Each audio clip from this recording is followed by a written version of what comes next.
أعوذ بالله من الشيطان الرجيم بسم الله الرحمن الرحیم۔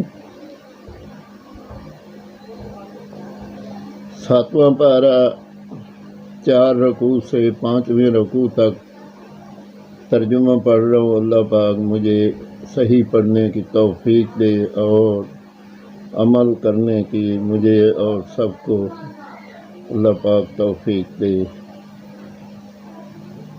اور سننے پڑھنے کا اجر اللہ پاک دے، آمین ثم آمین۔ یوم یجمع اللہ الرسل،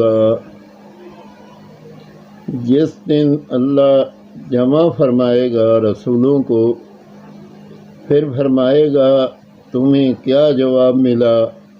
عرض کریں گے ہمیں کچھ علم نہیں، بے شک تو ہی ہے سب غیبوں کا جاننے والا۔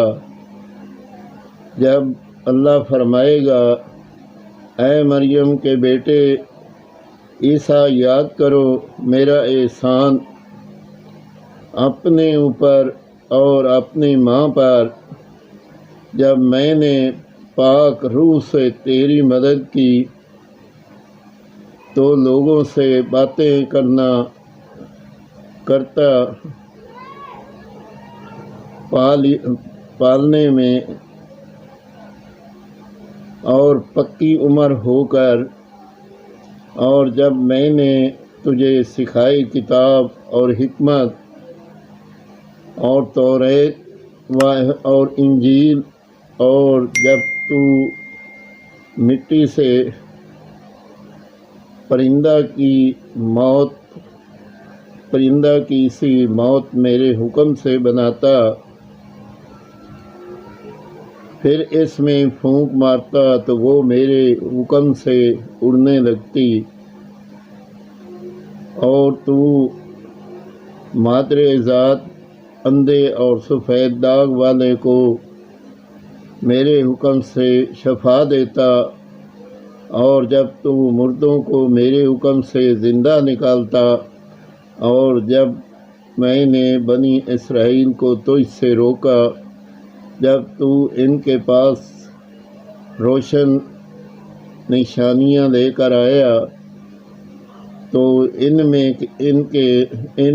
کے کافر بولے کہ یہ تو نہیں مگر کھلا جادو، اور جب میں نے حواریوں کے دل میں ڈالا کہ مجھ پر اور میرے رسول پر ایمان لاؤ، بولے ہم ایمان لائے، اور گواہ رہ کر ہم مسلمان ہیں۔ جب حواریوں نے کہا اے عیسیٰ بن مریم، کیا آپ کا رب ایسا کرے گا کہ ہم پر آسمان سے ایک خوان اتارے؟ کہا اللہ سے ڈرو اگر ایمان رکھتے ہو۔ بولے ہم چاہتے ہیں کہ اس میں سے کھائیں اور ہمارے دل ٹھہرے، اور ہم آنکھوں دیکھ لیں کہ آپ نے ہم سے سچ فرمایا، اور اس پر گواہ ہو جائے۔ عیسیٰ بن مریم نے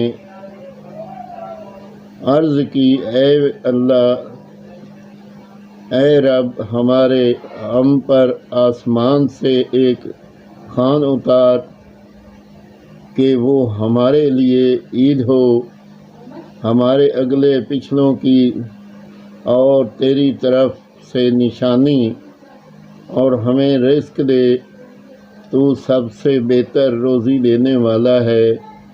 اللہ نے فرمایا کہ میں اسے تم پر اتارتا ہوں، پھر اب جو تم میں کفر کرے گا تو بے شک میں اسے وہ عذاب دوں گا کہ وہ سارے جہاں میں کسی پر نہ کروں گا، آمین ثم آمین۔ 7واں پارہ 4 سے 5 رکوع کا ترجمہ کیا۔